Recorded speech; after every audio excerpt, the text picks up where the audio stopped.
Saludos, buenas noches, bienvenidos y bienvenidas a esta nueva entrega de Segundos Solidarios. El día de hoy estamos con una mujer que ha vivido y ha sentido el territorio, que ha sido víctima del conflicto y que ha representado los intereses de las comunidades, los derechos humanos y del medio ambiente.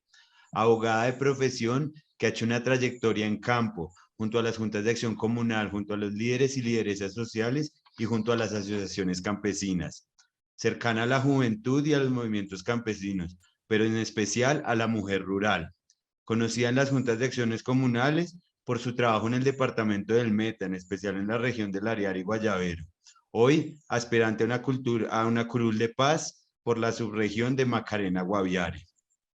Viviana, muy contento de volver a encontrarnos después de pues habernos visto laboralmente, así fuera por poco tiempo, mientras estabas haciendo la política pública de juventudes del departamento. Recorrimos las veredas de Vista Hermosa. Sé que has venido recorriendo desde antes y todavía el territorio. Entonces, bueno, cuéntanos un poco sobre ti, sobre esta nueva apuesta política.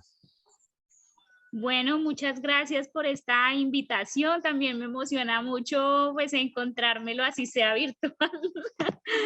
Pero pues chévere que uno se conecte otra vez con la gente que cree en que hay esperanza, que cree que este territorio puede ser distinto y eso me emociona un montón. Entonces pues Viviana, yo siempre digo, Viviana es una llanera que no baila joropo, pero que es llanera. Sino es de esas llaneras que siente el territorio, que ama profundamente esta tierra, que me reconozco como una mujer producto de muchas otras y de otras luchas que han hecho otras mujeres también en este territorio, que son unas mujeres comunes y corrientes, y me siento heredera de ese saber ancestral de su lucha, y también me siento pues que soy hija de los procesos sociales y de las organizaciones sociales de este territorio, que amo andar con la gente, charlar, soy súper charlatana, me encanta, pero me encanta eso, con la gente, con poder también compartir, digamos, que lo poco que yo sé, yo le digo a la gente, vea, ya a mí la universidad no es la que más me ha enseñado, sino las comunidades, las organizaciones, las mujeres, los procesos, ahí claramente siento que me he hecho abogada y defensora de derechos humanos, que soy mamá también, que soy tía, amo ser tía, me encanta, soy amiga, compañera de andanzas de muchos y parladora, digo yo que también soy parladora mucho, y pues abogada, y últimamente estoy estudiando una maestría en la SAP sobre, ya me toca aplazar el semestre para poder hacer campaña, pero estoy estudiando una maestría sobre derechos humanos, gestión y transición para el posconflicto en la SAP, porque creo que es importante que no los pies se agranden y la cabeza se achique, sino que hay que tener los pies en el territorio, pero capacidad también para comprenderlo y para poderle ayudar a construir propuestas que nacen ahí. No es necesario ser un super PhD para pensarse las soluciones, sino comprender lo que hablan en el territorio. Eso creo que soy yo, y por eso justamente en el diálogo con muchas organizaciones, con líderes también, con procesos, hemos ido construyendo y haciendo posible esta candidatura, ¿sí? No es una cosa que, nace en un evento magno ni nada, no, sino que se ha venido construyendo y se ha venido resignificando, yo creo que a la vez que se van los procesos organizativos madurando, porque yo creo que cuando empezamos a madurar como procesos, empezamos a entender la política distinta, de manera distinta, no solo electorera, sino una política para la vida digna. Y yo digo que he sido parte de esa reflexión, porque también siempre lo he dicho, o sea, a mí de China, a mí esa vaina de lo electoral ni pío, a mí no me toquen esa vaina, pero hemos ido comprendiendo que es necesario estar en la institucionalidad y en el Estado para transformar también, pero que no es el único escenario que se debe luchar para eso. Excelente, excelente, Diana. Efectivamente, digamos que hay muchos temas por tratar y mucho por charlar. Ya vas contando como parte de todo lo interesante, ¿no? Por ahora, centrémonos, digamos, en la curul especial de paz. Finalmente, digamos que una oportunidad, es una deuda histórica con las víctimas del conflicto armado en Colombia representa la oportunidad de legislar desde el territorio, representa una oportunidad para acompañar la implementación del acuerdo de paz en un momento en el que realmente lo necesita, pero sobre todo pues también es una oportunidad para ejercer democracia y ejercer control desde el territorio, desde las comunidades. Yo te pregunto, si logras ser representante de la Cámara, ¿qué acciones podrías realizar para defender el territorio y para defender las comunidades? Nuestras propuestas están alrededor de las funciones que hacemos como congresistas, ¿no? Que eso es necesario decirlo, o sea, hay que hacer mucha escuela política y comunitaria para que entendamos las funciones de las diferentes entidades del Estado, porque en este proceso me he dado cuenta que hay una desinformación, pero abismal. Entonces, entendiendo que los congresistas hacemos leyes y debates de control, nosotros entramos todas nuestras propuestas en debate y control político descentralizado y territorial. ¿Eso en qué? En que es necesario que todos los 6 billones de pesos que dice el gobierno que está invirtiendo en PDF, los congresistas vengamos al territorio y a un municipio como Vistahermosa o Meseta a hacer un debate de control y que las comunidades cuenten dónde están esas obras, porque es que no pueden ser solo Bosculver o Placahuellas, ¿sí? O sea, no puede ser lo único que se implemente del PDI y se justifique como inversión, pero esa realidad, esa cotidianidad de la implementación del PDI la conocen los campesinos, las organizaciones, así es de que es necesario hacer un gran debate de control político descentralizado y territorial en nuestros municipios. Es necesario pensarse políticas y leyes diferenciales para nuestro territorio. Ejemplo, en este momento hay una queja por todo este territorio que hemos andado frente al tema del CISBEN y cómo el CISBEN ahora nos califica en términos de pobreza y todo lo que tiene que ver con las leyes de víctimas, que no es solo la indemnización, aunque eso es parte de los derechos que tenemos como víctimas, ¿sí? Pero si este territorio es un territorio que tiene una deuda histórica y que las víctimas dejamos algunas y los campesinos, porque más que para las víctimas, esta es una curul territorial, ¿sí? Porque aquí podemos elegir seamos víctimas o no, ¿sí? Entonces es también territorial y eso es muy importante decirlo, no es solo por el hecho de ser víctimas, es porque este territorio ha sido olvidado, excluido y estigmatizado. Y eso es necesario que se reviertan las leyes que se hacen. Entonces decimos, el acceso a derechos para las víctimas y para quienes habitamos este territorio tiene que ser diferencial. La pobreza no se puede medir de la misma manera en todo el país. Las leyes y el acceso a derechos a las víctimas no puede ser la misma. Y si el PD es diferencial, ¿por qué las leyes para la indemnización, para acceso a educación, para salud, no pueden ser diferenciales en estos territorios? Un ejemplo claro que decimos y es por qué los criterios para la indemnización a víctimas tiene que ser una regla general para todos en el país y no es diferencial, entendiendo que aquí vivimos es campesinos, que aquí vivimos es mujeres campesinas, herederas, que hemos criado sola a los hijos del conflicto y entonces los criterios tienen que ser distintos, no que solamente tenga una discapacidad. Y de hecho uno de esos criterios que hemos encontrado que es que, digo, vean, no es necesario ser un PhD, insisto, es necesario solo escuchar y la gente da unas propuestas que uno dice, hola, sí, tienen toda la razón, venga, convertimos esta vaina en una ley, ¿sí?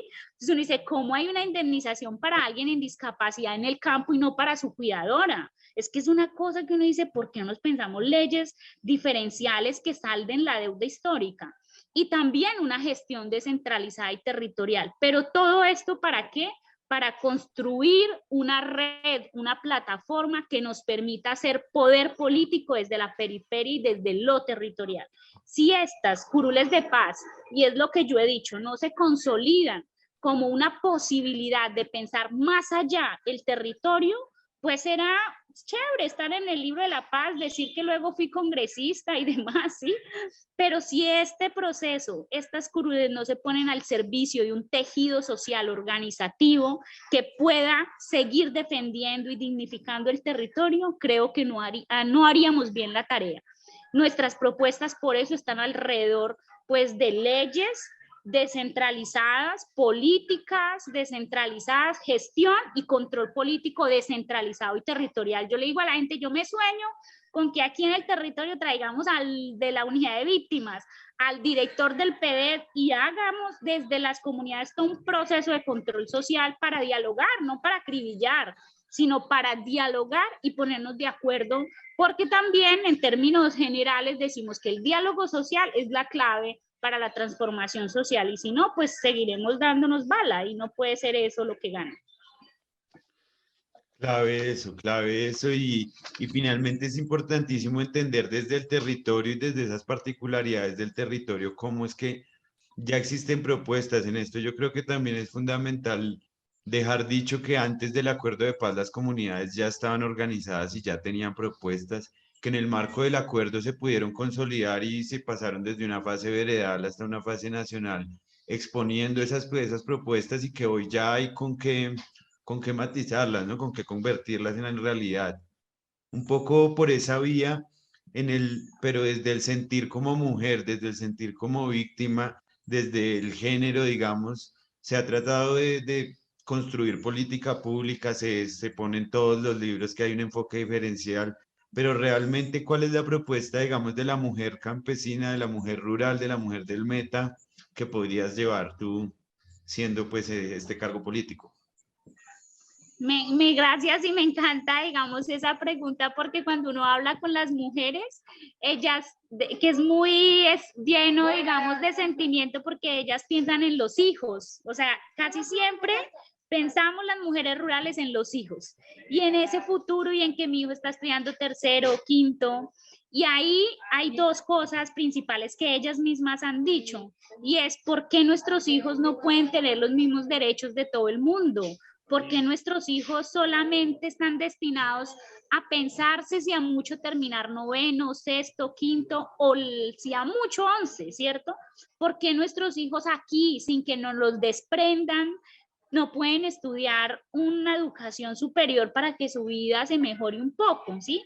Entonces ahí será necesario revisar, y lo dice el PD, hermano, es que yo digo, mire, el PD lo dice, el acuerdo de paz lo dice, que la deuda y la educación es una deuda con este territorio, y por eso la educación rural tiene que tener un enfoque territorial para saldar eso que dicen las mujeres. Y es que la universidad o lo técnico o todo lo que tenga que ver con otro tipo de estudio tiene que estar al alcance de los jóvenes y no verlo como una cosa por allá lejana, que es como de una persona que convierte en superhéroe que lo logra, ¿sí? Porque parece que no lo pintaran así cuando es un derecho. Y otro tiene que ver con, y ellas lo dicen, otras somos productivas, o sea, nosotras nos levantamos, ordeñamos, arreglamos la cerca cuando no tenemos el esposo o el compañero, y ellas han insistido mucho en todo y esto muy amarrado al cuidado de la vida y de la tierra, o sea, me encantan las mujeres campesinas, como siempre insisten en eso, y eso hay que recompensarlo, o sea, aquí hay que hablar de algo profundo que hablamos las mujeres, y es un sistema de cuidado real y de verdad desde lo rural. El sistema de cuidado para las mujeres rurales ni siquiera o sea, lo estudian más ahí en la ciudad, un poco las estudiadas, ¿sí? Pero de verdad que el sistema de cuidado en lo rural tiene que ser diferencial, y ahí ya han habido proyectos, digamos, de ley en ese sentido que han venido andando, pero esto tiene que servir para que las mujeres rurales puedan pensarse otras oportunidades como mejorar, hacer su mermelada, pero que tengan tiempo para eso, que no se convierta en que es que el día del taller para hacer la mermelada se tiene que levantar a las 2 de la mañana para dejar todo, ordeñar, hacer el almuerzo, decirle al niño que caliente. Y ese sistema de cuidado para la vida y para posibilitar que las mujeres rurales accedan a otro tipo de, digamos que de derechos, es necesario revisarlo en la realidad territorial y cómo las entidades del Estado rodeamos eso en cosas básicas, porque a mí me encanta, digamos, los ejemplos, es claro, como el tema de la leche, que es una economía lícita que está muy latente en nuestro territorio y en el que la mano de las mujeres está, así sea porque nos levantamos a hacer el tinto para los que ordeñan, ¿sí? Pero eso es parte de contribuir a esa economía, pues, de cuidado, ¿cierto? Entonces es necesario recompensar ese tipo de cosas con una ley que le permita a las mujeres rurales que se pueda dejar un poco de todo ese sistema de cuidado y todas las labores de cuidado que no les permiten estar, digamos que desarrollando otras posibilidades, o los llamo otros derechos también, de ir a un taller para mejorar su mermelada, de acceder a otro tipo de programas, de poder generar que haya esa relación mujeres-cliente porque las mujeres uno va y de verdad, vea, a mí me han ofrecido infinidad de cosas y vainas que hacen y tienen guardadas en su nevera, ¿sí? Pero pues que eso no se ve recompensado. Entonces ahí será necesario todo un tema que nosotros lo hemos llamado, más que reactivación económica, que es el cliché, digamos, de la cosa, es economía para la vida digna de las mujeres. Y economía para la vida digna de las mujeres rurales tiene que ver con que se aplique la ley rural, con que el sistema de cuidado se revise de manera real para ellas y desde sus miradas, y que a partir de esas dos cosas podamos que las mujeres rurales accedan a educación, a programas de mejoramiento de sus productos o de financiación en ese sentido. Y ellas dicen siempre, ¿sí? Y de hecho las mujeres les decimos, a nosotras no nos regalen nada, a nosotras denos las herramientas que nosotras le convertimos esa mermelada en la mejor del mundo, ¿sí? Eso es parte, pues digamos, de lo que creo que es necesario ir a dignificar, a debatir y a proponer en el Congreso. Excelente, excelente, claro que sí. Bueno, digamos que este también ha sido un proceso de implementación del acuerdo de paz, ha sido un tema de las víctimas y la revictimización, ¿no? Eh, Se vio pues la realidad de por ejemplo, el municipio de Uribe, que históricamente ha tenido tanto narcotráfico, tanta guerra, tanto conflicto, llegó a ser un piloto en la sustitución de cultivos ilícitos por tener cero matas, haber sido erradicadas voluntariamente por el proceso de sustitución. Hoy, pues la realidad es totalmente otra. El incumplimiento por parte del gobierno ha generado que de nuevo hayan muchas matas, muchos cultivos, ha generado reclutamiento forzado, ha generado enfrentamientos entre la comunidad y el ejército por las erradicaciones forzadas. Em, ¿Cuál es tu percepción frente a la implementación del acuerdo y cómo se podría un poco ayudar a que continúe? Bueno, de entrada yo sí tengo que decir de manera clara, con firmeza, que aquí no hay una voluntad política para el acuerdo de paz. Si el gobierno no cambia, no va, o sea, el acuerdo de paz se ha venido desfinanciando. Es que si hay menos recursos, pues ahí no hay inversión, no hay implementación del PDED, mire todo el incumplimiento alrededor del PENIS, ¿sí? Y es que lo que yo le digo a la gente, perdónenme, pero es que no es que venga yo levanto la mata de coca y siembro una yuca, no, no es esa la forma, sino que eso tiene que mirarse de manera integral y no saben, quieren hacer ver solo eso. Hay sustituciones, arrancar la mata y sembrar la de coca, la de plátano, la de yuca, ¿sí? Y no es así, porque yo qué gano con sembrar yuca, pero para sacar esa vaina de por allá 5 horas con las carreteras que tengo no se puede. ¿Cómo hago yo si hay unos intermediarios que me quitan lo poco que puedo ganar? ¿Cómo hago si la ley de mercado y de competencia leal no se aplica en nuestro país? No hay que inventarse una ley, hay que aplicarla, porque el gobierno tiene una ley o sea, este país tiene una ley de competencia y de regulación del mercado que no se aplica. Es necesario entrar, el Estado no tiene que entrar con la ley de competencias, no tiene que entrar a crearse otra vaina, sino hacer cumplirla y a generar la institucionalidad alrededor de eso, porque es injusto que yo siembre una mata de plátano y a veces me la compren a 7,000, a 5,000 pesos, ¿sí? Cuando yo en el éxito, y tú lo has de saber, sigue valiendo 2,000 un plátano. Es lo mismo, ¿sí? Y no fue efecto del Entonces, paro, es pues. necesario, primero, que haya voluntad política y por eso es necesario votar por alguien que tenga voluntad política para implementar los acuerdos. Si tú miras, en este momento el plan de desarrollo no aprobó ni siquiera, creo que ni 1 billón, o sea, ni 1 billón, sino 900 y algo, casi el billón, pero no 1 billón cuando estábamos en un tema de financiación del proceso de paz en casi 6 billones de pesos, ¿sí? Y la financiación se ha disminuido y entonces por eso obviamente, pues así, de esa manera. Y pues como ahí es necesario también que el tema del acuerdo de paz en el punto 1 se implemente, es el más rezagado como tú sabes, o sea, en todo el tema de tierras, es el que más deudas tiene. ¿Por qué? Porque no han habido las adecuaciones legislativas, la ley de tierras es una grosería porque hay más de 3, está la ley de restitución, la 160 y todos los demás, además pequeñas que hay, que no han saldado y no han, los sistemas de todo el tema de información de tierras, el catastro multipropósito, todo eso tiene que ser central. Y yo diría, Claro, donde a eso le metamos dinero, institucionalidad, voluntad política, control social, creo que el acuerdo de paz avanzaría muchísimo, ¿sí? Pero pues tenemos un gobierno que tiene voluntad política para esto, pues por eso está supremamente rezagado, y yo en eso sinvergüenza sí soy vehemente en decir que aquí hay un gobierno que no ha tenido voluntad política de implementar el acuerdo de paz, y pues que por eso tenemos esto que está pasando, ¿sí? Porque es que la economía, vea, yo que llevo andando estos territorios todo este tiempo, la economía está o sea, de eso que tú sientes que está a punto de caer y que es necesario ir a tumbar para sembrar matas, porque es que es insostenible sembrar maracuyá, plátano, aguacate, es insostenible. Nosotros en mi familia lo hemos intentado hacer también, y a la final uno prefiere regalar el plátano, ¿sí? Porque no a la base. Entonces no hay unos sistemas de mercado justos, no hay una competencia y pues digamos, un control del Estado frente a la compra y venta del campesino, los insumos, el triple 18 de entrada, vale, está en este momento casi por 200 en lugares, ¿sí? Donde producimos comida, pero ¿cómo sacamos comida? Entonces, aquí hay toda una mirada que no está siendo integral, sino como parchecitos, ¿sí? Y el acuerdo de paz se debe mirar integral. De hecho, es uno de los principios, la integralidad del acuerdo.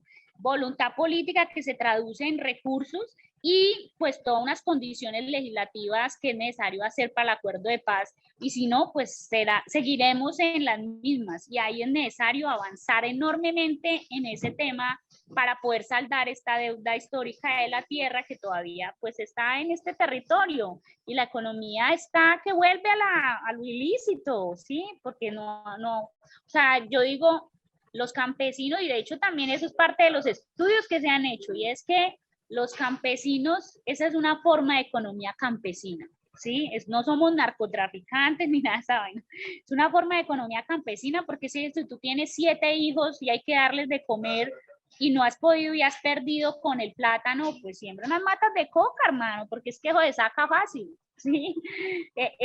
Digamos fácil en términos de comercializarlo, y que pues la plata está ahí asegurada. Y eso lo sabemos todas y todos, eso no hay que negarlo. Que hay oídos sordos y que se hacen ahí los pendejos, pero es la realidad territorial. Así de que si no acompañamos estos territorios con una implementación real, efectiva, y con voluntad del acuerdo, estaremos en riesgo. Según los estudios, pues estamos en ese riesgo, en esa maca así débil del acuerdo, y por eso la transición es tan difícil, y ahí es donde se necesita la mayor voluntad política para que el acuerdo se sostenga. Decía que me uno al comentario y me uno pues sobre todo porque pues el campesino no es que esté ganando millones por sembrar hoja de coca, finalmente es un tema de que si no tiene quien le preste y en cambio sí hay quien le lleve los insumos hasta la puerta para producir, y finalmente pues estos grandes narcos están prestando servicios que el Estado no está prestando, porque a la gente le están diciendo: yo le presto, yo le fío, yo le recojo en la puerta de su finca, yo ahí mismo vuelvo y le dejo insumos para que usted trabaje. Son las labores que finalmente el Estado no está cumpliendo. Cuando te escuchaba hablar, recordaba mucho pues la figura de las zonas de reserva campesina. Quedó, digamos, creo que Alfredo Molano murió hasta el último de sus días luchando por esa causa. Lo vimos, creo que la última vez que estuvo hablando fuerte fue en Medellín del Ariari, un compromiso muy grande con todo este tema, ¿no? Con lo que sería revivir las unidades agrícolas familiares que están en la ley, que el acuerdo de paz vuelve y les da vida, pero que han sido supremamente estigmatizadas. ¿Qué opinas del tema? Pues que eso se parte, como bien dices, del acuerdo, y también del acuerdo, pues en el punto 1 de reforma rural integral, y es una demostración de que en zonas de reserva campesina, e igual que el tema de campesinos con parques, ¿sí? O sea, es decir, eso ha sido